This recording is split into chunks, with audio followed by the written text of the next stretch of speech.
आयोजित ऑनलाइन कक्षाओं में आप सभी का हार्दिक अभिनंदन एवं स्वागत। आज हम कक्षा 9 विषय सामाजिक ज्ञान अर्थशास्त्र, इसमें पाठ है पालमपुर की कहानी।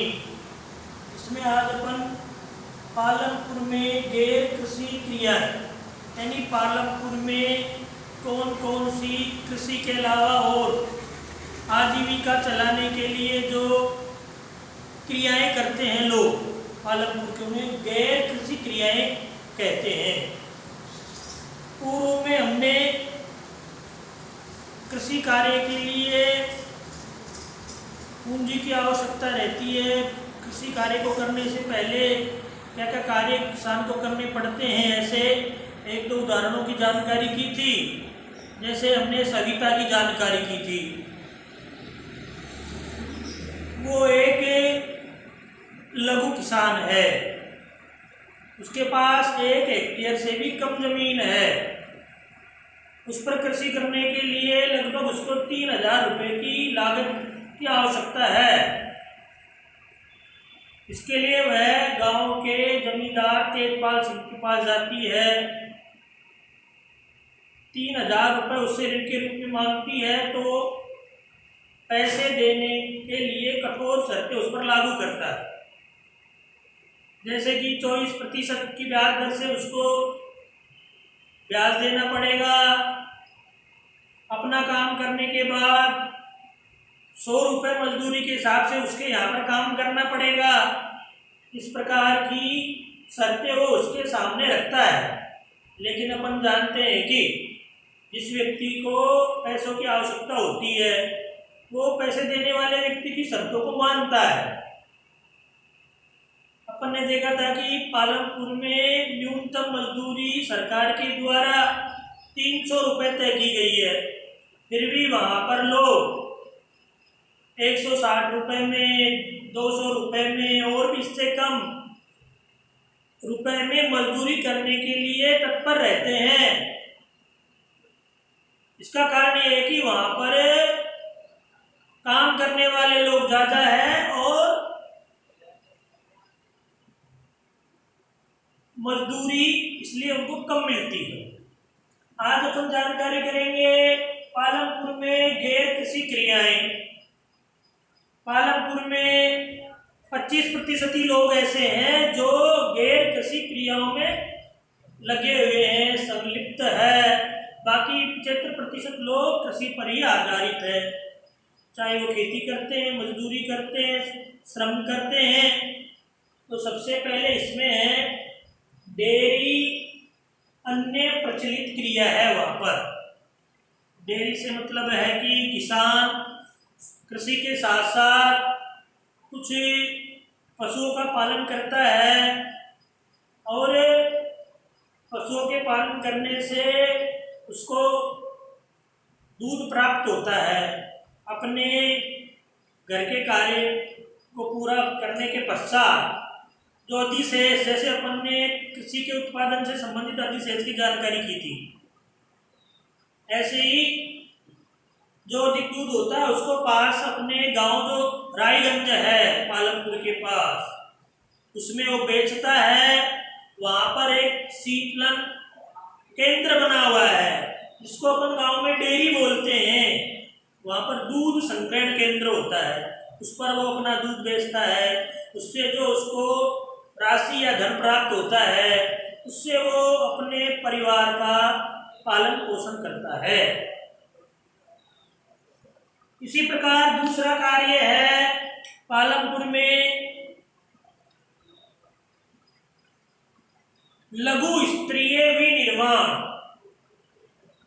अपन ने पहले विनिर्माण की जानकारी करी थी, यानी विनिर्माण किसे कहते हैं। प्रकृति से प्राप्त कच्चे उत्पाद को विभिन्न रूपों में परिवर्तित करके मानव अपने उपयोग के लिए उपयोगी बनाता है। अब ये सारा जो प्रकृति से प्राप्त कच्चा उत्पाद है उसको वो मशीनों के द्वारा विभिन्न रूपों में परिवर्तित करता है। अब पालमपुर में लघु स्तरीय छोटे छोटे उद्योग धंधे लगे हुए हैं जिसमें काम करने के लिए बाहर से श्रमिकों की आवश्यकता नहीं होती है। अपने परिवार के या आसपास के 2-5-10 लोग मिलकर उस कार्य को कर लेते हैं। जैसे अपने इस पाठ में उदाहरण है मिस्त्री लाल का, वो लघु स्तरीय उद्योग का निर्माण करता है। जैसे कि गन्ना है, उसको मशीन के द्वारा उसका रस निकाल कर और उससे गुड़ बनाता है। पहले यह काम पशुओं से यानी बैलों से किया जाता था, चरखी चलाने का काम। अब आधुनिक समय है, अब ये कार्य मशीनों से किया जाता है। तो मशीन के माध्यम से गन्ने का रस निकालता है, फिर उसको गर्म करता है कढ़ाई में, फिर गुड़ बना लेता है, उसको बाजार में बेचता है। इसमें 5-10 लोगों को रोजगार मिल जाता है और उसको इनकम यानी आय हो जाती है, जिससे वो अपने परिवार का खर्च चला सकता है। तो ऐसे छोटे छोटे लघु विनिर्माण उद्योग धंधे वहाँ पालमपुर में लोगों ने स्थापित कर रखे हैं। इसी प्रकार से दूसरा जो करीम नाम का व्यक्ति है, उसने एक अपने वहाँ पालमपुर गांव में कंप्यूटर सेंटर खोल रखा है, क्योंकि जो छात्र छात्राएं हैं, विद्यार्थी हैं, वो शहर से अपने गांव से शहर में स्कूल में कॉलेज में पढ़ने के लिए जाते हैं। तो उनको कई प्रकार की जो जानकारी है या दस्तावेज है कंप्यूटर से निकलवाने पड़ते हैं। तो करीब ऐसे अपने गांव में ही कंप्यूटर का कार्य करता है। तो एक ये लघु स्तरीय विनिर्माण का कार्य हो गया। तीसरा प्रकार है वहां पर गैर कृषि क्रियाओं में पालमपुर के दुकानदार। आपने अपने गांव में भी देखा होगा कि गांव में जो छोटे छोटे दुकानदार हैं, जैसे दैनिक आवश्यकता की वस्तुएं, परचूनी का सामान, कपड़े या चप्पल जूते, ऐसी छोटी छोटी दुकानें वहां पर है। तो पास का जो बड़ा शहर है रायगढ़, उसमें से थोक भाव से सामग्री लाते हैं, अपने गांव में लाकर उसको थोड़ा अधिक मूल्य में बेचते हैं। तो गांव वालों को तो ये फायदा होता है कि वहां पर सुविधा मिल जाती है, और जो दुकानदार होता है उसको अधिक मूल्य लेने से उसको लाभ मिल जाता है। तो इस प्रकार वहाँ छोटी छोटी परचूनी की, जूते चप्पल की, कपड़ों की ऐसी दुकानें भी वहाँ पर चलती है। चौथा प्रकार है गैर कृषि क्रियाओं में परिवहन। पालमपुर में तेजी से विकसित होता हुआ एक क्षेत्र,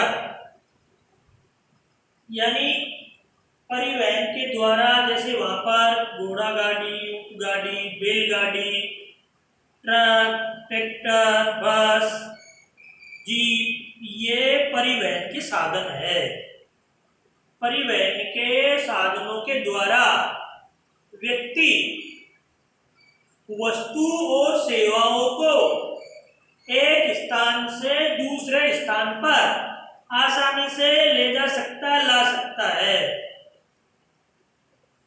परिवहन की सुविधाएं जिस भी क्षेत्र में अच्छी होती है, वहां पर अनेक प्रकार के उद्योग धंधे या आवागमन के आने जाने की व्यवस्था जितनी अच्छी होती है, वो क्षेत्र अच्छे ढंग से विकसित होता है।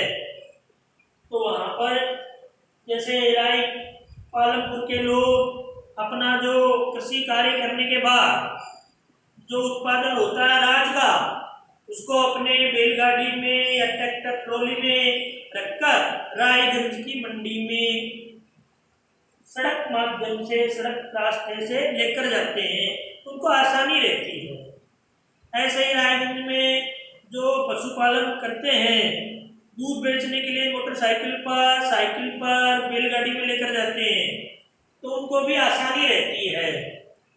तो वर्तमान समय में भी हमारे देश के पूर्व प्रधानमंत्री जी हुए अटल बिहारी वाजपेयी जी, उन्होंने प्रधानमंत्री ग्रामीण सड़क योजना, शहर सड़क योजना ऐसे नाम दिया था। उससे अपन देख रहे हैं कि चारों तरफ आवागमन को सुगम बनाने के लिए अच्छे गुणवत्तापूर्ण राजमार्गों का निर्माण हो रहा है। अपन समझ सकते हैं कि अपने यहाँ पास में दौसा से मुंबई से दिल्ली ऐसे एक्सप्रेस वे, ऐसे ये सड़क परिवहन के कई प्रकार है। ऐसे बड़े बड़े रोड बनाए जा रहे हैं जिनसे कि आवागमन में सुविधा रहती है और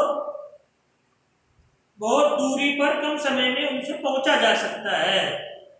तो आज अपन पालमपुर में गैर कृषि क्रियाओं में डेयरी, लघु स्तरीय विनिर्माण, पालमपुर के दुकानदार, परिवहन एक तेजी से विकसित होता हुआ एक क्षेत्र है। ऐसे ये 4 बिंदुओं की जानकारी की है। आज अपना ये पहला पाठ समाप्त हुआ। आप सभी भैया बहन इस पूरे पाठ के प्रश्न उत्तर अपनी गृह कार्य की कॉपी में जो बच के कर लेंगे, याद कर लेंगे। धन्यवाद।